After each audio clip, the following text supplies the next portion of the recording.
آج کے اس پروگرام کے صدارتی خطاب کے لیے جیسا کہ مرکزی موضوع ہے وَلَا تَهِنُوا وَلَا تَحْزَنُوا وَأَنْتُمُ الْأَعْلَوْنَ إِن كُنتُم مُؤْمِنِينَ۔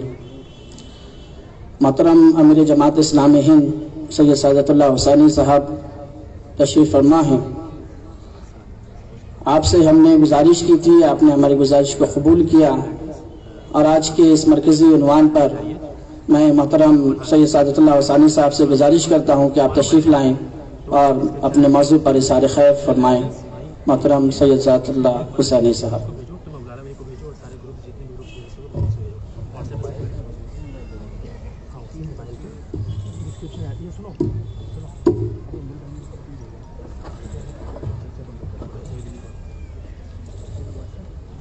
الحمدللہ الذی کان بعبادہ خبیرا بصیرا تبارک الذی جعل فی السماء بروجا وجعل فیہا سراجا وقمرا منیرا والصلاة والسلام علی رسولہ الذی ارسل اللہ بالحق بشیرا ونذیرا وداعیا الی اللہ بإذنہ وسراجا منیرا وعلی آلہ وصحبہ وسلم تسلیما کثیرا۔ فاعوذ باللہ من الشیطان الرجیم، بسم اللہ الرحمن الرحیم۔ ولا تہنوا ولا تحزنوا وانتم الاعلون ان کنتم مؤمنین۔ إن يمسسكم قرح فقد مس القوم قرح مثله وتلك الأيام نداولها بين الناس وليعلم الله الذين آمنوا ويتخذ منكم شهداء والله لا يحب الظالمين۔ صدق الله العظيم۔ رب اشرح لي صدري ويسر لي أمري وَاحْلُلْ عُقْدَةً مِّن لِّسَانِي يَفْقَهُوا قَوْلِي۔ محترم امیر حلقہ جناب عبدالوحید صاحب، ڈاکٹر قاسم رسول الیاس صاحب، SIO کے جنرل سیکریٹری برادر سلمان خان صاحب، محترمہ فاطمہ تنویر صاحبہ، جناب انتظار نعیم صاحب، اور دلی کے مختلف علاقوں سے تشریف لائے محترم بزرگوں، عزیز نوجوانوں، محترم ماؤں، بہنوں اور بیٹیوں، السلام علیکم ورحمۃ اللہ وبرکاتہ۔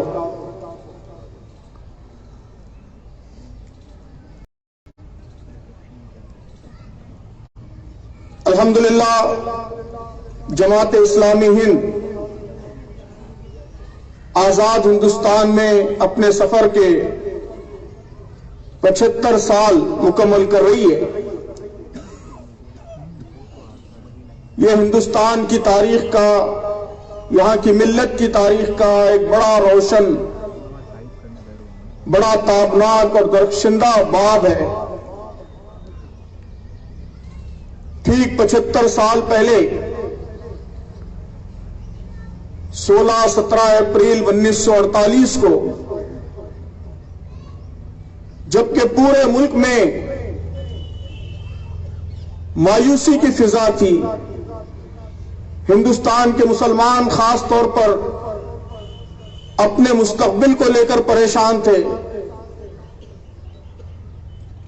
ان کے سامنے یہ سوال تھا کہ اسلامی تشخص کے ساتھ، اسلامی آئیڈینٹی کے ساتھ اپنے دین پر قائم رہتے ہوئے اس ملک میں زندہ رہنا ممکن ہے یا نہیں ہے۔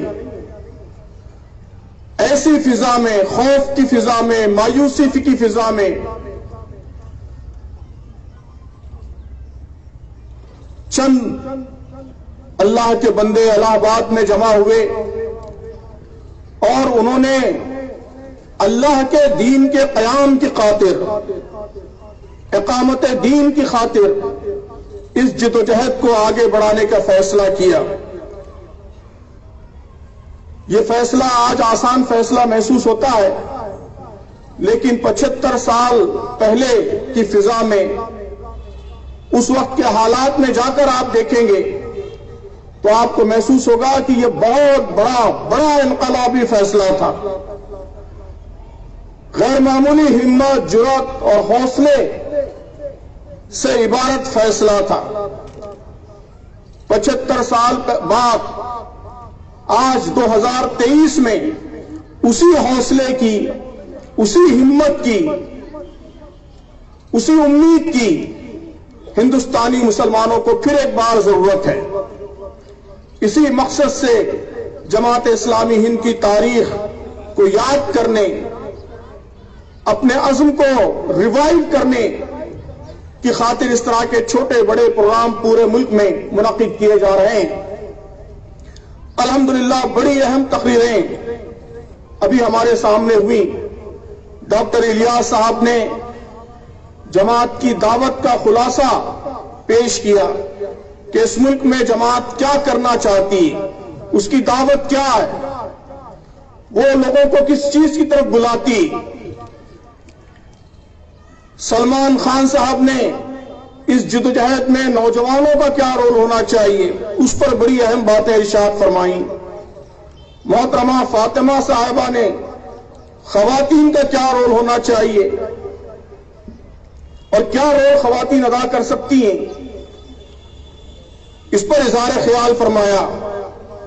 اور محترم انتظار نعیم صاحب نے بڑے خوبصورت اور ولولہ انگیز ترانے کے ذریعے گویا جماعت کی تاریخ کا خلاصہ ہمارے سامنے پیش کر دیا۔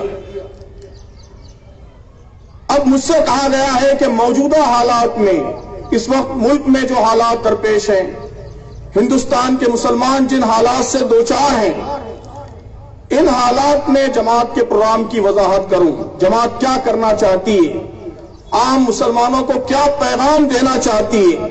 میری کوشش ہوگی کہ جو مرکزی عنوان ہے اس کے حوالے سے کچھ باتیں اس سلسلے میں عرض کروں۔ جو عنوان رکھا گیا ہے، دل شکستہ نہ ہو، غم نہ کرو، تم ہی غالب رہو گے اگر تم مومن ہو۔ محترم سامعین، یہ مضمون قرآن مجید میں جگہ جگہ آیا ہے، کثرت سے آیا ہے۔ قرآن بار بار اعلان کرتا ہے، وضاحت کے ساتھ اعلان کرتا ہے کہ اس دنیا میں مسلمانوں کی کامیابی ایمان پر منحصر ہے، ایمان پر ڈیپینڈ ہے۔ اگر ان کا ایمان مضبوط ہو، طاقتور ہو، تو وہ ضرور کامیاب ہوں گے، سرخرو ہوں گے، سربلند ہوں گے۔ آخرت میں کامیابی کے لیے ایمان تو شرط ہے ہی ہے، لیکن اس دنیا میں کامیابی کے لیے بھی ایمان شرط ہے۔ لوگ سمجھتے ہیں کہ ایمان، نیک اعمال، اللہ تبارک و تعالیٰ سے تعلق، اس سے آخرت تو سدھر سکتی ہے، لیکن دنیا سدھارنے کے لیے، دنیا میں کامیاب ہونے کے لیے مادی وسائل چاہیے، مٹیریل ریسورسز چاہیے، کچھ اور چیزیں چاہیے۔ یقیناً کچھ اور چیزوں کی بھی اہمیت ہے، لیکن قرآن کہتا ہے کہ اصل چیز جس سے اس دنیا میں بھی کامیابی مشروط ہے وہ ایمان ہے۔ مسلمان اسی وقت اس دنیا میں کامیاب ہو سکتے ہیں جب وہ مضبوط ایمان اپنے اندر رکھیں۔ قرآن کہتا ہے کہ اگر تم سیاسی لحاظ سے کامیاب ہونا چاہتے ہو، پولیٹیکل طاقت چاہتے ہو، سیاسی طاقت چاہتے ہو، تو یہ اسی وقت ممکن ہے جب تمہارے اندر ایمان ہو۔ وَلَا تَهِنُوا وَلَا تَحْزَنُوا وَأَنْتُمُ الْأَعْلَوْنَ إِن كُنتُم مُّؤْمِنِينَ۔ پس منظر سیاسی کامیابی کی بحث ہے۔ کہا جا رہا ہے کہ تم غالب ہوگے اگر تم ایمان والے ہو۔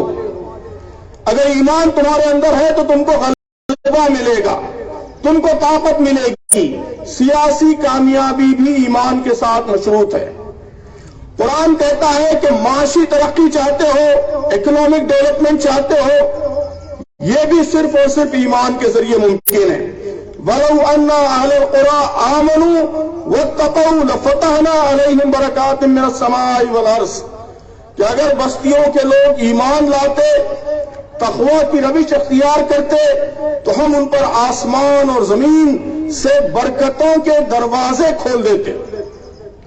اللہ تبارک و تعالیٰ خالص دنیاوی کامیابی کی طرف اشارہ کر رہا ہے، معاشی کامیابی، معاشی ترقی، آسمان اور زمین سے برکتوں کے دروازوں کا کھل جانا۔ کہا جا رہا ہے کہ اس کے لیے ایمان مطلوب ہے، ایمان ہوگا تو یہ حاصل ہوگا۔ قرآن کہتا ہے کہ تم کو امن و امان چاہیے۔ آج ہندوستان کے مسلمان سب سے زیادہ اسی کے لیے تڑپ رہے ہیں۔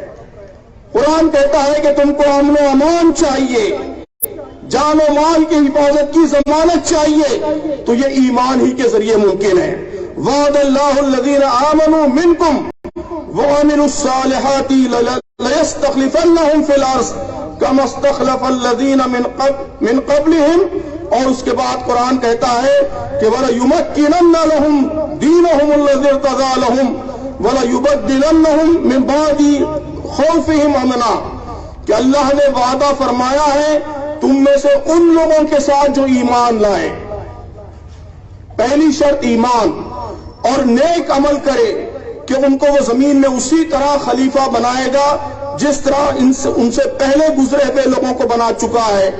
ان کے لیے اس کے اس دین کو مضبوط بنیادوں پر قائم کر دے گا جسے اللہ تعالیٰ نے ان کے حق میں پسند کیا ہے، اور ان کی موجودہ خوف کی، ڈر کی حالت کو امن کی حالت سے بدل دے گا۔ ڈر کی حالت، خوف کی حالت دور ہوگی، امن کی حالت حاصل ہوگی۔ کب؟ ایمان اور عمل صالح کے نتیجے میں۔ تو ایسی دسیوں آیات کوٹ کی جا سکتی ہیں کہ قرآن مجید کا یہ خاص مضمون ہے کہ دنیا میں کامیابی کے لیے بھی مسلمانوں کو سب سے زیادہ جس چیز کی ضرورت ہے وہ ایمان ہے۔ ایمان کا کیا مطلب ہے؟ ظاہر ہے کہ سارے مسلمان ایمان کا دعویٰ کرتے ہیں، سب کا دعویٰ ہے کہ ہم مومن ہیں۔ ہر مسلمان کہتا ہے کہ ہم خدا کو ایک مانتے ہیں، ہم اللہ کے رسول کو رسول مانتے ہیں، ہم اللہ کی کتاب کو کتاب مانتے ہیں، ہم مرنے کے بعد کی زندگی پر یقین رکھتے ہیں۔ تو ایمان کا دعویٰ تو ہر مسلمان کرتا ہے، پھر اس کے باوجود ترقی کیوں حاصل نہیں ہو رہی ہے؟ اس کے باوجود عروج کیوں حاصل نہیں ہو رہا ہے؟ اس کے باوجود خوف کی حالت کیوں ہے؟ امن کی حالت کیوں حاصل نہیں ہو رہی ہے؟ تو اس سوال کا جواب ہمیں تلاش کرنا ہے۔ اسی سوال کے جواب میں ہمارے لیے قرآنی لاہ عمل بھی متعین ہو جائے گا کہ ہم کو کرنا کیا ہے، موجودہ حالات میں ہم کیا کریں جس کے نتیجے میں ہم ایک بہتر مستقبل کی طرف آگے بڑھ سکتے ہیں، اپنے لیے، اپنی آئندہ آنے والی نسلوں کے لیے، اپنی دنیا کے لیے، اپنی آخرت کے لیے کامیابی کا راستہ اختیار کر سکتے ہیں۔ تو اسی سوال کے جواب میں لاہ عمل، اسٹریٹجی، راستہ، یہ بھی انشاءاللہ واضح ہو جائے گا۔ میں چند نکات اس حوالے سے آپ کی خدمت میں غور و فکر کے لیے عرض کرنا چاہوں گا۔ محترم بزرگوں اور دوستو، یقیناً ایمان کے دعوے ہم سب کر رہے ہیں، لیکن اصل غور کا موضوع یہ ہے کہ ایمان کے تقاضے کیا ہم ادا کر رہے ہیں۔ ایمان یہ صرف زبان سے کہہ دینے کا نام نہیں ہے، زبان سے اللہ کو ایک مان لینے کا نام نہیں ہے، زبان سے محمد صلی اللہ علیہ وسلم کو اللہ کا رسول مان لینے کا نام ایمان نہیں ہے، بلکہ ایمان کے تقاضے ہیں۔ یہ ایمان، یہ یقین کچھ مطالبات کرتا ہے، اس کے نتیجے میں کچھ تقاضے پیدا ہوتے ہیں۔ وہ تقاضے ہم ادا کر رہے ہیں نہیں کر رہے ہیں، یہ اصل سوال ہے۔ وہ تقاضے ہم ادا کریں گے تو انشاءاللہ وہ سارے وعدے پورے ہوں گے جو قرآن نے اہل ایمان کے ساتھ کیے ہیں۔ وہ تقاضے ہم پورے کریں گے تو انشاءاللہ سیاسی قوت بھی حاصل ہوگی، انتم الاعلون ان کنتم مومنین۔ وہ تقاضے ہم پورے کریں گے تو معاشی قوت بھی حاصل ہوگی، آسمان سے برکتوں کے دروازے کھل جائیں گے۔ وہ تقاضے ہم پورے کریں گے، خوف کی حالت دور ہوگی، اللہ تعالیٰ خوف کی حالت کو امن کی حالت میں بدل دے گا۔ وہ سارے وعدے جو قرآن نے کیے ہیں وہ ایمان کے تقاضوں کے ساتھ مشروط ہیں۔ ایمان کا سب سے پہلا تقاضا جس پر ابھی ہمارے سابقہ مقررین نے بھی روشنی ڈالی ہے، پہلا تقاضا یہ ہے محترم بزرگوں اور دوستو کہ ہم حالات کا صحیح پرسپیکٹو پیدا کریں، حالات کو ویسے ہی دیکھیں جیسے ایک صاحب ایمان کو دیکھنا چاہیے۔ ایمان والے شخص کو جس طرح حالات کو دیکھنا چاہیے، جس نظر سے دیکھنا چاہیے، اس نظر سے ہم حالات کو دیکھیں۔ قرآن ہمیں بتاتا ہے کہ اللہ پر ایمان رکھنے والے کبھی ڈرتے نہیں ہیں، کبھی خوف کا شکار نہیں ہوتے، کبھی مایوسی کا شکار نہیں ہوتے۔ انما ذالکم الشیطان یخوف اولیاء، یہ دراصل شیطان ہے جو اپنے دوستوں کا ڈر تمہارے اندر پیدا کرتا ہے۔ فلا تخافوہم وخافونی ان کنتم مؤمنین، ان سے مت ڈرو، شیطان کے دوستوں کا خوف مت پیدا کرو، شیطان کے دوستوں سے مت ڈرو، مجھ سے ڈرو اگر تم مومن ہو۔ یہ قرآن کا اعلان ہے کہ ایمان کا تقاضا یہ ہے کہ حالات کبھی ہمارے اندر ڈر پیدا نہ کریں، مایوسی پیدا نہ کریں، خوف پیدا نہ کریں۔ آپ بتائیے کیا یہ تقاضا ہم ادا کر رہے ہیں؟ آج ہمارے اخبارات کو دیکھ لیجئے، ہمارے صحافتی تجزیوں کو دیکھ لیجئے، ہماری تقریروں کو دیکھ لیجئے، ہمارے بیانات کو دیکھ لیجئے، ہر طرف خوف، ہر طرف مایوسی، آنے والی نسلوں کے حوالے سے مایوسی، ملک کے مستقبل کے حوالے سے مایوسی، ڈر کے اس ملک میں ہم زندہ بھی رہ پائیں گے نہیں رہ پائیں گے، ڈر کے یہاں دین پر عمل کرنا ممکن بھی ہوگا نہیں ہوگا۔ محترم بزرگوں اور دوستو، یہ ایمان کے تقاضے کے خلاف ہے۔ آدمی کا جو ذہن ہوتا ہے، جو جذبات ہوتے ہیں، اس کے لحاظ سے اس کا عمل متعین ہوتا ہے، اس کے لحاظ سے اس کا راستہ متعین ہوتا ہے۔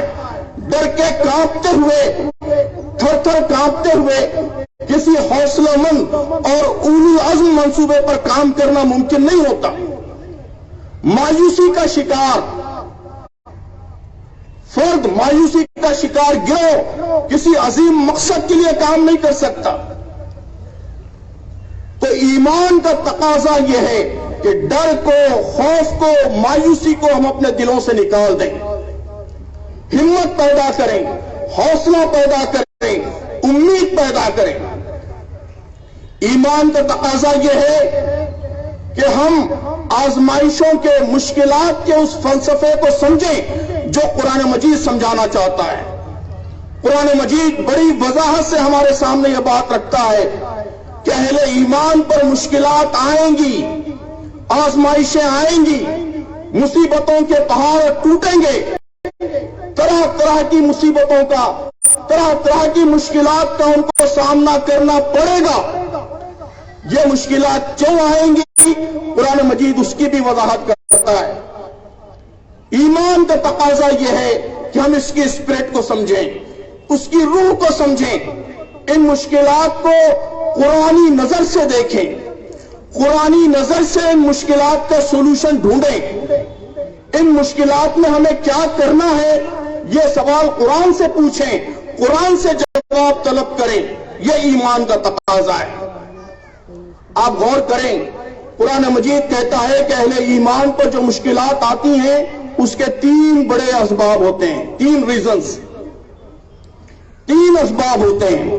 پہلا سبب وہی ہے جو میں نے ابھی اپنی گفتگو کے آغاز میں آیت کی تلاوت کی ہے، جسے آپ نے اپنے خطاب عام کا مرکزی موضوع بنایا ہے۔ قرآن کہتا ہے کہ اللہ تبارک و تعالیٰ مشکلات، آزمائشیں اس لیے لاتا ہے کہ وہ اہل ایمان کو آزمانا چاہتا ہے، ان کو ٹیسٹ کرنا چاہتا ہے۔ وَلِيَعْلَمَ اللَّهُ الَّذِينَ آمَنُوا وَيَتَّخِذَ مِنكُمْ شُهَدَاءَ، کہ اللہ تعالیٰ مشکل حالات اس لیے پیدا کرتا ہے کہ وہ دیکھنا چاہتا ہے کہ تم میں سچے مومن کون لوگ ہیں، ان لوگوں کو چھانٹ لینا چاہتا ہے جو واقعی راستی کے گواہ ہیں، سچائی کے گواہ ہیں، جو ہر حال میں شہادت کا فریضہ انجام دینا چاہتے ہیں۔ یہ اللہ تبارک و تعالیٰ کا فلٹر ہے، اللہ تبارک و تعالیٰ کی چھلنی ہے جس کے ذریعے وہ چھانٹ لیتا ہے لوگوں کو۔ جو کمزور لوگ ہیں، جو ڈر کا شکار ہو سکتے ہیں، جو مایوسی کا شکار ہو سکتے ہیں، جو مداحنت کا شکار ہو سکتے ہیں، وہ فلٹر آؤٹ ہو جاتے ہیں۔ اللہ کی اس چھلنی کے ذریعے وہ الگ ہو جاتے ہیں، ڈسٹنکٹ ہو جاتے ہیں، اور اللہ تبارک و تعالیٰ ان لوگوں کو نمایاں کر دیتا ہے جو سخت سے سخت حالات میں بھی اللہ کے دین کی گواہی دینے کا، شہادت کا جگرہ رکھتے ہیں، اللہ کے دین کے لیے کام کرنے کا حوصلہ رکھتے ہیں، ہمت رکھتے ہیں۔ تو یہ مشکلات کا ایک بڑا اہم مقصد ہے کہ یہ اللہ تبارک و تعالیٰ کا فلٹر ہے، چھلنی ہے۔ آپ اس کی روشنی میں طے کیجئے کہ ان مشکلات کو ہمیں کس طرح اپروچ کرنا ہے۔ ظاہر ہے کہ صاف آپ کو قرآن مجید راستہ دکھا رہا ہے کہ مشکل حالات میں بھی ہمیں اپنے ایمان پر قائم رہنا ہے، اپنے اصولوں پر قائم رہنا ہے، اپنی دعوت پر قائم رہنا ہے، اپنے مقصد پر قائم رہنا ہے۔ چاہے مصیبتوں کے پہاڑ ٹوٹیں، لیکن ہم اپنے مقصد سے، اپنے نصب العین سے، اپنی دعوت سے 1 ملی میٹر بھی نہیں ہٹیں گے انشاءاللہ۔ یہ حوصلہ، یہ ہمت پیدا کرنا ہے۔ تو یہ مقصد ہے، یہ تقاضا ہے ایمان کا۔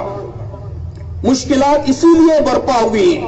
ہماری کوشش ہونی چاہیے کہ ہم اللہ کے فلٹر میں کامیاب ہوں، اللہ کے امتحان میں کامیاب ہوں، شہداء میں یعنی شہادت دینے والوں میں، شہادت حق کا فریضہ انجام دینے والوں میں ہمارا شمار ہو، نافرمانوں میں، مداحنت کا شکار ہونے والوں میں، ڈر و مایوسی کا شکار ہونے والوں میں ہمارا شمار نہ ہو۔ اس اللہ سے دعا بھی کرنی چاہیے اور کوشش بھی کرنی چاہیے۔ قرآن کہتا ہے کہ آزمائش کا دوسرا بڑا مقصد یہ ہوتا ہے کہ آزمائش تنبیہ ہوتی ہے، وارننگ ہوتی ہے، وارننگ، تنبیہ۔ وَبَلَوْنَاهُمْ بِالْحَسَنَاتِ وَالسَّيِّئَاتِ لَعَلَّهُمْ يَرْجِعُونَ کہ ہم بار بار ان کو اچھے حالات سے اور برے حالات سے آزماتے رہے تاکہ وہ ہماری طرف رجوع کریں۔ تو آزمائشوں کا ایک مقصد یہ ہوتا ہے کہ یہ وارننگ، تنبیہ ہوتی ہے۔ تو ہمارا اپروچ یہ ہونا چاہیے کہ ہم اپنا جائزہ لیں، اپنی غلطیاں سدھاریں، اپنی کمزوریاں دور کریں، اپنی رفتار تیز کریں، کوشش، جدوجہد، محنت یہ بڑھا دیں، اور محنت کریں اور جدوجہد کریں۔ جدوجہد کا حق ادا کرنے کے لیے اور تیزی سے آگے بڑھیں۔ تو اگر ان حالات کو ہم تنبیہ سمجھتے ہیں، وارننگ سمجھتے ہیں، تو تقاضا یہ ہے کہ ہماری رفتار اور تیز ہو، ہماری دعوت اور تیز ہو، اقامت دین کے راستے پہ ہمارا سفر، اس کی سپیڈ، اس کی ویلوسٹی اور بڑھے، گاڑی چوتھے گیئر میں آ جائے۔ ہم میں سے ہر ایک اپنی جدوجہد کی رفتار تیز کرے، ہمارے گروپ، ہماری جماعتیں، ہماری تنظیمیں، یہ سب اپنی محنت تیز کریں۔ اس لیے کہ آزمائشیں وارننگ ہوتی ہیں، تنبیہ ہوتی ہیں، اللہ کی طرف سے مہمیز ہوتی ہیں۔ یہ اس لیے ہوتی ہیں کہ اللہ تبارک و تعالی ہماری رفتار کو اور تیز کرنا چاہتا ہے۔ اور محترم بزرگوں اور دوستوں، تیسری چیز بڑی دلچسپ ہے اور اس میں ہمارے لیے امیدوں کا بڑا غیر معمولی سامان ہے کہ قرآن مجید یہ بھی کہتا ہے کہ آزمائش اللہ کی اسکیم کا حصہ ہوتی ہے۔ وَعَسَىٰ أَن تَكْرَهُوا شَيْئًا وَهُوَ خَيْرٌ لَكُمْ وَعَسَىٰ أَن تُحِبُّوا شَيْئًا وَهُوَ شَرٌّ لَكُمْ وَاللَّهُ يَعْلَمُ وَأَنتُمْ لَا تَعْلَمُونَ کہ ہو سکتا ہے کہ ایک چیز تمہیں ناگوار گزرے لیکن وہی تمہارے لیے بہتر ہو، اور ہو سکتا ہے کہ ایک چیز تمہیں پسند ہو اور وہ تمہارے لیے بری ہو۔ اللہ جانتا ہے، تم نہیں جانتے۔ تو ہم کو صرف حالات کا ظاہری پہلو نظر آتا ہے، ہم کو صرف مشکلات نظر آتی ہیں، پریشانیاں نظر آتی ہیں، آزمائشیں نظر آتی ہیں، لیکن اللہ تعالیٰ کی سنت یہ ہے اور پوری تاریخ اس سنت کی گواہی پر مشتمل موجود ہے کہ اللہ تبارک و تعالیٰ مشکل حالات سے بھی خیر کے سامان پیدا فرماتا ہے۔ بظاہر بڑی شدید آزمائش ہے، لیکن اللہ تبارک و تعالیٰ اس کے دامن میں، اس کے جلو میں کوئی بڑا خیر رکھتا ہے۔ اللہ جانتا ہے، ہم نہیں جانتے۔ میں ہمیشہ مثال دیتا ہوں، ہمیشہ بہت سادہ سی مثال، کہ ایک چھوٹے سے بچے کو لے کر اس کی ماں ڈاکٹر کے پاس جاتی ہے، ڈاکٹر اس کو انجیکشن لگاتا ہے۔ ہم سب اس تجربے سے گزر چکے ہیں اپنے بچوں کے ساتھ۔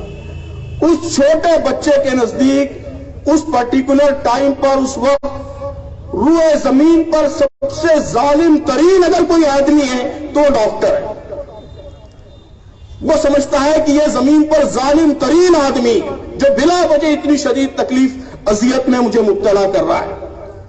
بچہ نادان ہے، وہ نہیں جانتا، وہ سمجھ رہا ہے کہ اسے مصیبت کا شکار بنایا جا رہا ہے، اذیت کا شکار بنایا جا رہا ہے۔ اسے سمجھ میں نہیں آتا کہ اس کی مہربان ماں جو اس کی معمولی سے معمولی تکلیف کا خیال رکھتی ہے، وہ اٹھا کر کیوں لائی ہے، کیوں اس ظالم کے حوالے کیے ہوئے، سمجھ میں نہیں آتا۔ بچہ نادان ہے، لیکن ماں سمجھدار ہے، ڈاکٹر سمجھدار ہے، وہ جانتے ہیں کہ یہ تکلیف نہیں ہے، یہ اس کے لیے راحت کا سامان ہے، یہ اس کی بڑی تکلیف کو دور کرنے کا ذریعہ ہے۔ بظاہر بڑی شدید تکلیف ہے، لیکن اصلاً اس کی زندگی بچانے کا ذریعہ ہے، اس کو صحت بخشنے کا ذریعہ ہے۔ تو ہم نہیں جانتے کہ یہ حالات کے اس انجیکشن کے ذریعے اللہ تعالیٰ ہمارے کن کن امراض کا علاج فرما رہا ہے۔ اللہ تبارک و تعالیٰ کے پاس ہمارے تعاونات مستقبل کی کیا کیا تدبیریں ہیں جو ان حالات کے ذریعے اللہ تعالیٰ پوری کر رہا ہے، نئے دروازے کھول رہا ہے۔ ان ربی لطیف لما یشاء انہ هو العلیم الحکیم۔ واقعہ یہ ہے کہ میرا رب غیر محسوس تدبیروں سے اپنی مشیت پوری کرتا ہے، بے شک وہ علیم اور حکیم ہے۔ یہ سورہ یوسف کی آیت ہے۔ جب حضرت سیدنا یوسف علیہ السلام کو مصر کے تخت پر بٹھا دیا گیا، ان کے بھائی اور ماں باپ آ گئے تو انہوں نے یہ اعلان کیا کہ میرا رب غیر محسوس تدبیروں سے اپنی مشیت پوری کرتا ہے، کہ کنعان کا ایک اندھا کنواں جہاں دور دور تک کوئی مسافر نہیں تھا، وہاں ایک کم عمر 9 عمر لڑکے کو اس کے بھائی دھکیل کر چلے گئے۔ آپ ذرا غور کیجئے، اس سے بڑھ کر مایوسی کا سیناریو کیا ہو سکتا ہے؟ ساری امیدیں ختم کہ ایک ایسے صحرا میں جہاں دور دور تک کوئی مسافر نہیں ہے، ایک کمزور لڑکا ایک اندھے کنویں میں بے بس پڑا ہوا ہے۔ اب بتائیے امید کی کیا کرن باقی رہی ہوگی، کیا شکل باقی رہی ہوگی؟ ساری امیدیں ختم ہو گئی۔ لیکن سیدنا یوسف علیہ السلام کے لیے مصر کے اس اندھے کنویں کو اللہ تبارک و تعالیٰ نے مصر کے تاج و تخت کی پہلی سیڑھی بنا دیا، پہلی سیڑھی، تاج و تخت کی سیڑھی بنا دیا۔ اور اس کے بعد زندان مصر کی طویل قید، لمبی قید، اس کو تاج و تخت کی دوسری سیڑھی بنا دیا۔ سخت آزمائشوں کی یہ 2 سیڑھیاں چڑھ کر سیدنا یوسف علیہ السلام مصر کے تخت پر جلوہ افروز ہوئے۔ تو یہ اللہ تبارک و تعالیٰ کا طریقہ ہے، یہ اللہ تبارک و تعالیٰ کی سنت ہے۔ تو قرآن کہتا ہے کہ آزمائشوں کا ایک مقصد یہ بھی ہوتا ہے کہ خیر کے انجان پہلو، نامعلوم پہلو ان آزمائشوں میں پوشیدہ ہوتے ہیں۔ تو اس کا تقاضا یہ ہے کہ ہم ان حالات میں بھی خیر تلاش کریں، مواقع تلاش کریں، اپارچونٹیز تلاش کریں اور ان کا بھرپور طریقے سے استعمال کریں۔ تو محترم بزرگوں اور دوستوں، یہ یقین پیدا کریں کہ آزمائش امت کو طاقتور بناتی ہے۔ امت مسلمہ کی پوری تاریخ اس بات پر گواہ ہے کہ اس امت نے ہمیشہ مشکلات سے، آزمائشوں سے قوت حاصل کی ہے، طاقت حاصل کی ہے، زندگی حاصل کی ہے، توانائی حاصل کی ہے۔ تم دیے باد مخالف سے نہ دھبا اے عقاب، یہ تو چلتی ہے تجھے اونچا اڑانے کے لیے۔ اسلام زندہ ہوتا ہے ہر کربلا کے بعد، کہ ہر کربلا اسلام کو زندگی بخشتا ہے، حیات بخشتا ہے، توانائی بخشتا ہے. تو ہم یہ یقین اگر اپنے اندر پیدا کریں تو انشاءاللہ ہمارا رویہ حالات کے حوالے سے، اسٹریٹجی کے حوالے سے، حکمت عملی کے حوالے سے ایک بدلا ہوا رویہ ہوگا. یہ ایمان کا تقاضا ہے. آپ غور کیجئے اس تقاضے کو ہم کتنا نبھا رہے ہیں. نہیں نبھائیں گے تو ظاہر ہے کہ اہل ایمان کے ساتھ جو وعدے وابستہ ہیں ان وعدوں کے ہم سزاوار حقدار نہیں قرار پائیں گے.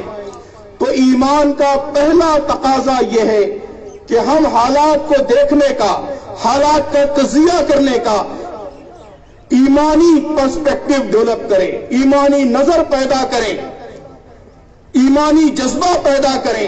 یہ گویا ایمان کا پہلا تقاضا ہے.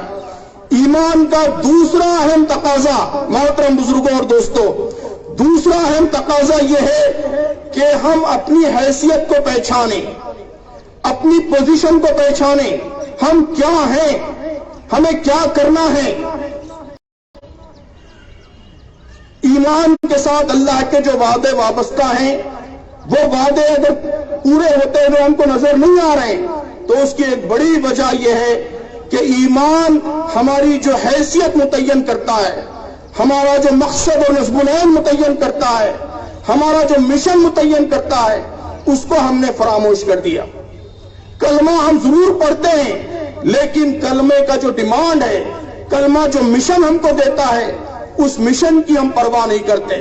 محترم بزرگوں اور دوستوں، قرآن ہماری ایک خاص حیثیت متعین کرتا ہے.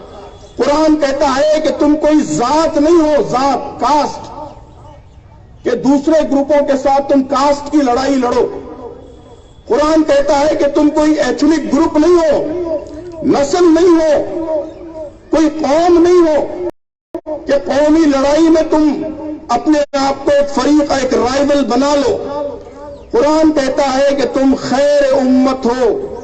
ہم خیر امت ہیں.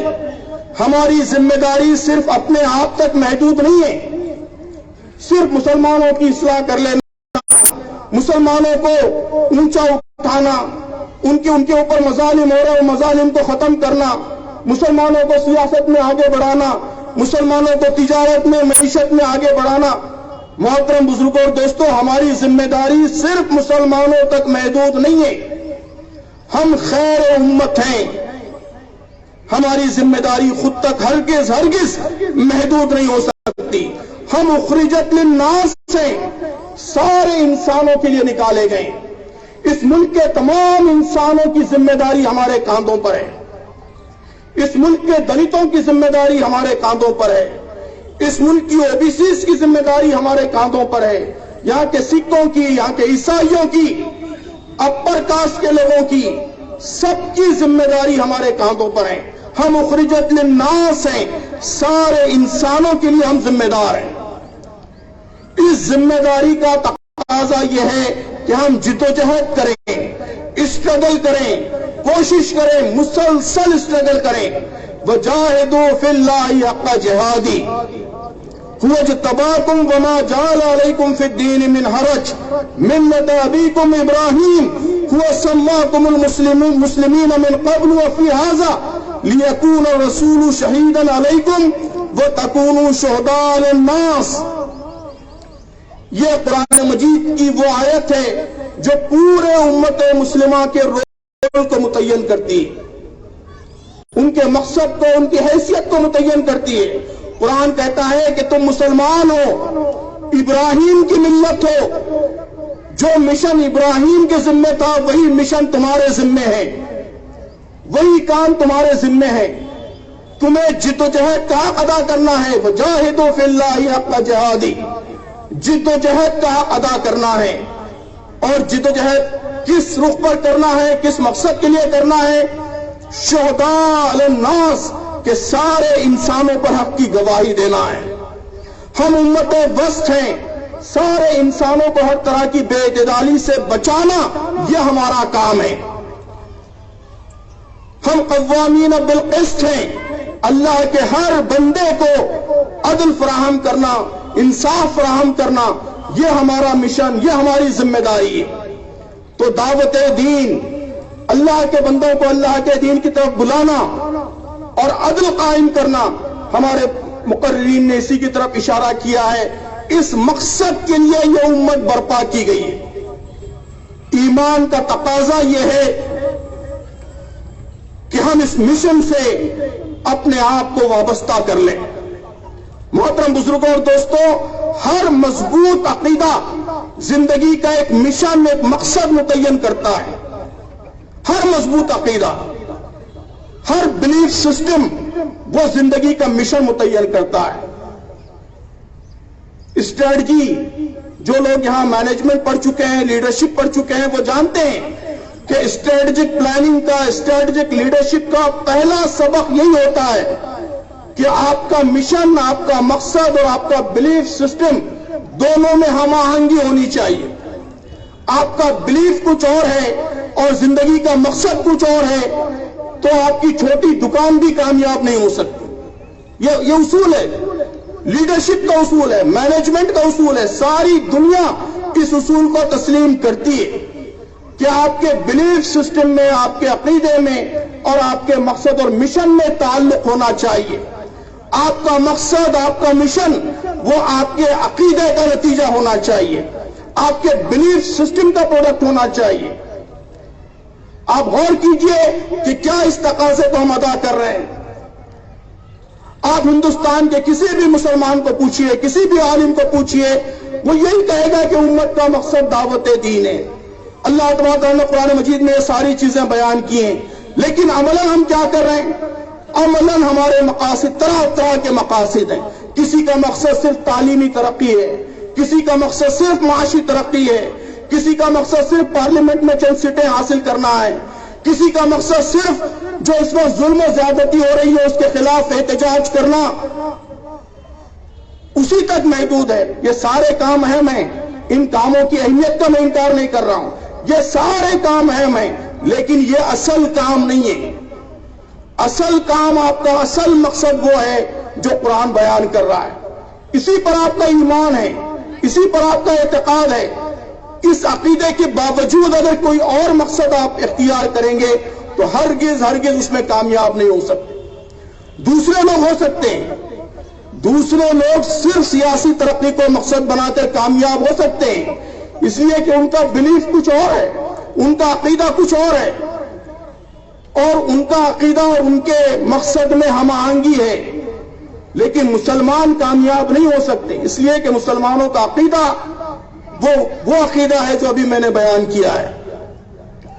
تو ایمان کا تقاضا یہ ہے کہ ایمان کے نتیجے میں جو مقصد ہمارا متعین ہوتا ہے، جو نصب العین ہمارا متعین ہوتا ہے، وہی اصلاً ہمارا نصب العین بنے۔ قرآن مجید میں عدل و قسط کا، جسٹس کا، انصاف کا ذکر اس قدر کثرت سے اتنے پیرایوں میں آیا ہے کہ اسے ہم سامنے رکھیں گے تو عدل یہ اسلامی شریعت کا عنوان قرار پاتا ہے، اس کی سب سے اہم خصوصیت قرار پاتا ہے۔ اللہ تعالیٰ نے فرمایا ہے کہ اس نے انبیاء علیہ السلام کو عدل و قسط کے قیام کے لیے مبعوث فرمایا۔ لقد ارسلنا رسولنا بالبینات وانزلنا معهم الکتاب والمیزان لیقوم الناس بالقسط، کہ ہم نے اپنے رسولوں کو کتاب کے ساتھ، واضح نشانیوں کے ساتھ بھیجا۔ کیوں؟ لیقوم الناس بالقسط، تاکہ انسانوں کو قسط پر، عدل پر قائم رکھ سکیں۔ قرآن نے سارے مسلمانوں کو عدل کے لیے، قسط کے لیے اٹھ کھڑے ہونے کا حکم دیا ہے۔ یا ایھا الذین آمنوا کونوا قوامین بالقسط وشہداء للہ۔ قرآن خود اپنے بارے میں کہتا ہے کہ قرآن یہ عدل و قسط کا بیان ہے، مینیفیسٹو آف جسٹس ہے، عدل کا منشور ہے، نیائے کا منشور ہے۔ وَتَمَّتْ كَلِمَةُ رَبِّكَ صِدْقًا وَعَدْلًا، کہ تمہارے رب کا کلام سچائی کے حوالے سے اور جسٹس کے حوالے سے، عدل کے حوالے سے کامل ہے، پرفیکٹ ہے۔ قرآن کہتا ہے کہ مسلمانوں کا عمل ان کی پالیسی نہیں، بلکہ ان کا قول، ان کا بیانیہ، ان کا ڈسکورس، ان کا نیریٹو، یہ بھی صرف اور صرف عدل پر مبنی ہونا چاہیے۔ صرف جسٹس اس کی بنیاد بننی چاہیے، سارے انسانوں کے ساتھ جسٹس۔ وَإِذَا قُلْتُمْ فَعَدِلُوا وَلَوْ كَانَ ذَا قُرْبَىٰ، کہ جب بھی تم بولو عدل کی بات بولو، منہ کھولو تو عدل کی بات بولو، پین چلاؤ تو عدل کی بات بولو، ٹی وی میں بحث کرو تو عدل کی بات بولو، تمہارا مینیفیسٹو عدل پر مبنی ہونا چاہیے، تمہارا ڈسکورس عدل پر مبنی ہونا چاہیے، تمہارے نیریٹو کا عنوان جسٹس ہونا چاہیے۔ تو محترم بزرگوں اور دوستو، قرآن مجید ہمیں ایک مقصد دیتا ہے، ایک مشن دیتا ہے کہ ہمیں اس ملک کے سارے انسانوں کے لیے کام کرنا ہے، سب کو خدا کی طرف بلانا ہے، سب کی زندگیوں کو سنوارنا ہے، سب کو عدل فراہم کرنا ہے، سب کو جسٹس فراہم کرنا ہے۔ ہم سب کے ساتھ انصاف چاہتے ہیں، ملک کے ہر شہری کے ساتھ انصاف چاہتے ہیں، کسی خاص فرقے کے ساتھ نہیں، کسی خاص ذات کے ساتھ نہیں، کسی خاص نسل کے ساتھ نہیں، بلکہ ہر ایک کے ساتھ، اس ملک کے سارے 140 کروڑ انسانوں کی ہم بھلائی چاہتے ہیں، اس دنیا میں بھی بھلائی چاہتے ہیں، آخرت میں بھی بھلائی چاہتے ہیں۔ یہی سارے مسلمانوں کی زندگی کی سب سے بڑی دلچسپی، ان کی زندگی کا مشن، ان کی جدوجہد کا عنوان، ان کی اسٹرگل کا ٹائٹل، ان کے شب و روز کا سب سے نمایاں، سب سے واضح پہلو، ان کی زندگی کی سب سے بڑی دلچسپی یہی بن جانا چاہیے، یہی مقصد بن جانا چاہیے۔ یہ ایمان کے تقاضے کی تکمیل ہے۔ یہ تکمیل ہم کریں گے تو انشاءاللہ وہ سارے وعدے پورے ہوں گے جو قرآن مجید نے ایمان والوں کے ساتھ کیے ہیں۔ محترم بزرگوں اور دوستو، اس ملک میں جو فرقہ پرست طاقتیں ہیں، جو اسلام مخالف طاقتیں ہیں، ان کی ہمیشہ کوشش یہی ہے کہ وہ ہمیں اپنے اس اصل کام سے دور رکھنا چاہتی ہیں۔ وہ ہمیں ہمیشہ اپنی سلامتی کے مسائل میں گرفتار رکھنا چاہتی ہیں۔ وہ چاہتی ہیں کہ ہم ہمیشہ صرف فائر فائٹنگ میں مصروف رہیں، فائر فائٹنگ، کہ اس طرح ہمیں اپنے مسائل میں الجھا دیا جائے کہ ہم اپنی سلامتی، اپنا تحفظ، اپنے مسائل، اپنی نسلوں کا تحفظ، اس سے آگے بڑھ کر کچھ سوچنے کی پوزیشن میں نہ رہیں۔ قرآن ہمیں جو نصب العین دیتا ہے، جو مقصد دیتا ہے، جو اعلیٰ و عرفہ حیثیت اور منصب ہمارا متعین کرتا ہے، اس کی طرف ہم متوجہ ہی نہ ہونے پائیں، یہ ساری اسلام دشمن طاقتوں کی ہمیشہ کوشش رہی ہے۔ محترم بزرگوں اور دوستو، یہ اعلان کیجئے کہ ہم انشاءاللہ ویسا ہونے نہیں دیں گے۔ ہم اپنے خول میں ہرگز بند نہیں رہیں گے۔ ہم صرف اپنے مسائل تک اپنے آپ کو محدود نہیں رکھیں گے۔ ہم رات دن فائر فائٹنگ میں نہیں الجھے رہیں گے۔ حالات جیسے بھی ہوں، جس طرح اللہ کے نبی صلی اللہ علیہ وسلم کا اسوہ ہمارے سامنے آتا ہے، ہم ہر طرح کے حالات میں اصلاً اپنے مقصد کے لیے کام کریں گے، اصلاً اللہ کے دین کے داعی بن کر کام کریں گے، اصلاً عدل کے، انصاف کے، جسٹس کے علم بردار بن کر کام کریں گے۔ اخرجت للناس ہونے کی حیثیت ہم ہرگز فراموش نہیں کریں گے۔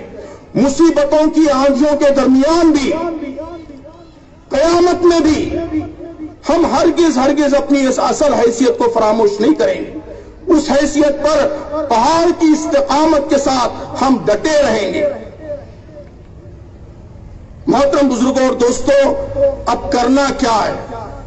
اگر ہم اپنی اس حیثیت کو متعین کرتے ہیں، سمجھتے ہیں کہ اس حیثیت کے مطابق ہمیں اپنے مقصد کے لیے، نصب العین کے لیے اصلاً کام کرنا ہے، تو کیا کام ہم کریں؟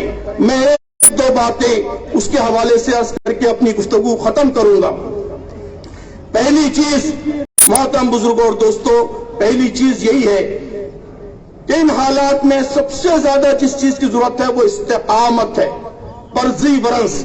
وَكَأَيٍّ مِّن نَّبِيٍّ قَاتَلَ مَعَهُ رِبِّيُّونَ كَثِيرٌ، قرآن کہتا ہے کہ اس سے پہلے کتنے ہی نبی ایسے گزر چکے ہیں جن کے ساتھ مل کر بہت سے خدا پرستوں نے جنگ کی۔ فَمَا وَهَنُوا لِمَا أَصَابَهُمْ فِي سَبِيلِ اللَّهِ، کہ اللہ کی راہ میں جو مصیبتیں ان پر پڑی ان سے وہ دل شکستہ نہیں ہوئے. وما ضعفوا، انہوں نے کمزوری نہیں دکھائی. وما استقاموا، وہ باطل کے آگے سرنگوں نہیں ہوئے. واللہ یحب الصابرین، کہ اللہ تبارک و تعالی صبر کرنے والوں کے ساتھ ہے. یا ایھا الذین آمنوا اذا لقیتم فئۃ، اے ایمان والو جب کسی گروہ سے تمہاری کشمکش ہو، جب کسی گروہ سے تمہارا مقابلہ ہو، فاثبتوا، ثابت قدم رہو، قدموں کو جمائے رکھو، استقامت کے ساتھ ڈٹے رہو. واذکروا اللہ کثیرا، اور اللہ کا کثرت سے ذکر کرو. لعلکم تفلحون، اسی کے نتیجے میں تم کو فلاح ملے گی، کامیابی ملے گی. تو محترم بزرگوں اور دوستوں، ان حالات میں قرآن کا سب سے بڑا سبق استقامت ہے، پرزیورنس ہے. استقامت ہی سب سے بڑی مزاحمت ہے. Perseverance is the most powerful form of resistance, کہ سب سے پاورفل ریزسٹنس یہ ہے کہ ہم اپنے اصولوں پر پہاڑ کی استقامت کے ساتھ جمے رہیں. استقامت اپنے ایمان پر، استقامت اپنے اصولوں پر، اس کی طرف لوگ کچھ متوجہ ہیں یقیناً، لیکن ساتھ ہی استقامت اپنے مقصد پر، استقامت اپنے مشن پر، استقامت خیر امت کے کردار پر، استقامت داعی امت کی حیثیت پر، ان سب پر بھی استقامت مطلوب ہے. پہاڑ کی استقامت کے ساتھ ہر طرح کے حالات میں ان سب حوالوں سے ہم استقامت کا مظاہرہ کریں. یہ سب سے بڑی طاقت، یہ قرآن کا سب سے بڑا حکم ہے، یہ ایمان کا سب سے بڑا تقاضا ہے. اور محترم بزرگوں اور دوستوں، استقامت باطل طاقتوں کے مقابلے میں بھی، بیرون سے حملہ آور طاقتوں کے مقابلے میں بھی، اور استقامت اپنے اندرون کے مقابلے میں بھی، شیطان کی اکساہٹ کے مقابلے میں بھی، کہ شیطان ہم کو پرووک کرتا ہے، ہم کو مستعد کرتا ہے، ہم کو اپنے مقصد سے ڈیویٹ کرتا ہے، پگڈنڈیوں میں الجھانا چاہتا ہے. تو اپنے نفس کی اکساہٹوں کے مقابلے میں بھی استقامت. تو یہ استقامت، یہ سب سے بڑی طاقت ہے. آج سب سے زیادہ اسی کی ضرورت ہے. دوسری چیز کرنے کا اصل کام ان حالات میں محترم بزرگوں اور دوستوں، اسے میں بہت ہی سمپل ایک ہی فقرے میں بیان کرتا ہوں ہمیشہ، کہ اس وقت کرنے کا سب سے اہم کام یہ ہے کہ ہم اس ملک کے گلی کوچوں میں، ہر جگہ دلی کے گلی کوچوں میں، ہم دلوں کو اور دماغوں کو جیتنے کی مہم چھیڑ دیں. دل اور دماغ جیتنے کی مہم. تاریخ میں ہم ان ہیروؤں کا ذکر کرتے ہیں جو قلعے فتح کیا کرتے تھے. قلعے فتح کرنے والے ہمارے ہیرو قرار پاتے ہیں. محترم بزرگوں اور دوستوں، اس وقت جن حالات کا ہمیں سامنا ہے، اس میں ہمارے ہیرو وہ لوگ ہوں گے جو دل اور دماغ فتح کریں گے. دلوں کو اور دماغوں کو ہمیں فتح کرنا ہے، اسی سے یہاں حالات بہتر ہوں گے.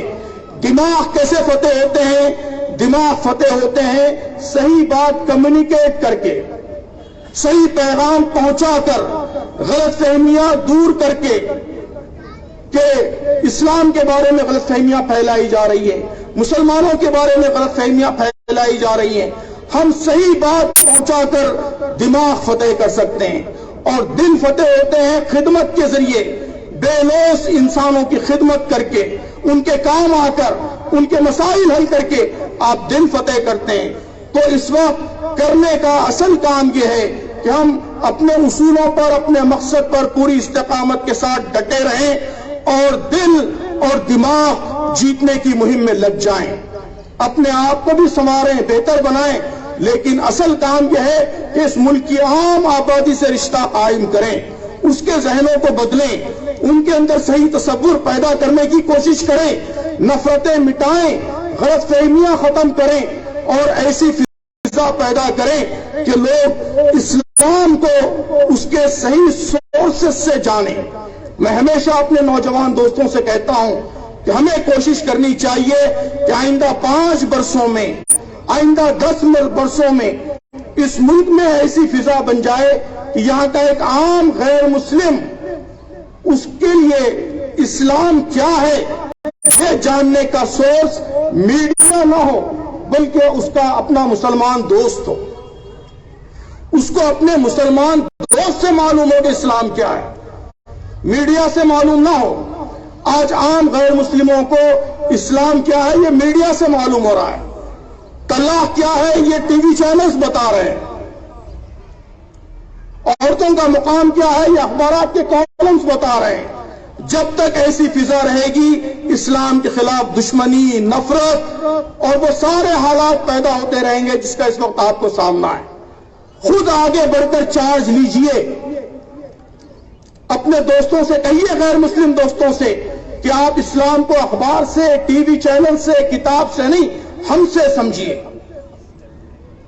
ہمارے طالب علم کھڑے ہو جائیں کہ یونیورسٹیوں میں ہمارے طالب علم دوستوں کو ہم اسلام بتائیں گے، ہمارے تاجر کھڑے ہو جائیں کہ یہاں کے بڑے بڑے بازاروں میں جو ہمارے غیر مسلم دوست تجارت کر رہے ہیں ان کو اسلام ہم بتائیں گے، ہمارے امپلائیز کھڑے ہو جائیں کہ یہاں کے آفسوں میں، دفتروں میں اسلام ہمارے ذریعے واضح ہوگا، ہماری خواتین اعلان کریں کہ دلی کی کالونیوں میں، یہاں کی بستیوں میں ہماری بہنوں تک صحیح اسلام ہمارے ذریعے پہنچے گا۔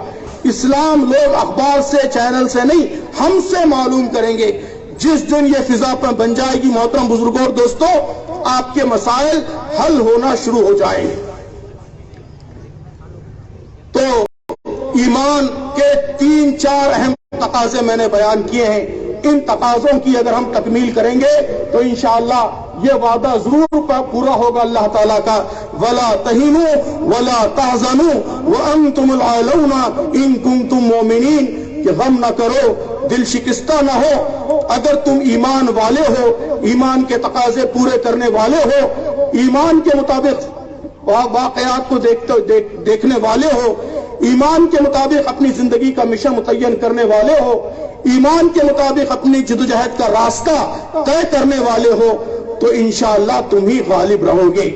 اللہ تعالیٰ سے دعا ہے کہ اللہ تعالیٰ ہم سب کو اپنی ذمہ داریاں بحسن و خوبی ادا کرنے کی توفیق عطا فرمائیں، اللہ تعالیٰ ہمارے راستے آسان فرمائیں، صحیح راستوں کی طرف اللہ تعالیٰ ہماری رہنمائی فرمائیں، ان راستوں پر تیزی سے آگے بڑھنے کی اللہ تعالیٰ قوت عطا فرمائیں، طاقت عطا فرمائیں، صلاحیت عطا فرمائیں، ان راستوں پر جو رکاوٹیں ہیں اللہ تعالیٰ ان رکاوٹوں کو اپنے فضل خاص سے دور فرمائیں، اور اللہ تبارک و تعالیٰ ہم سب کی امیدوں کو، خوابوں کو پورا فرمائیں۔ آمین۔ وآخر دعوانا الحمدللہ رب العالمین۔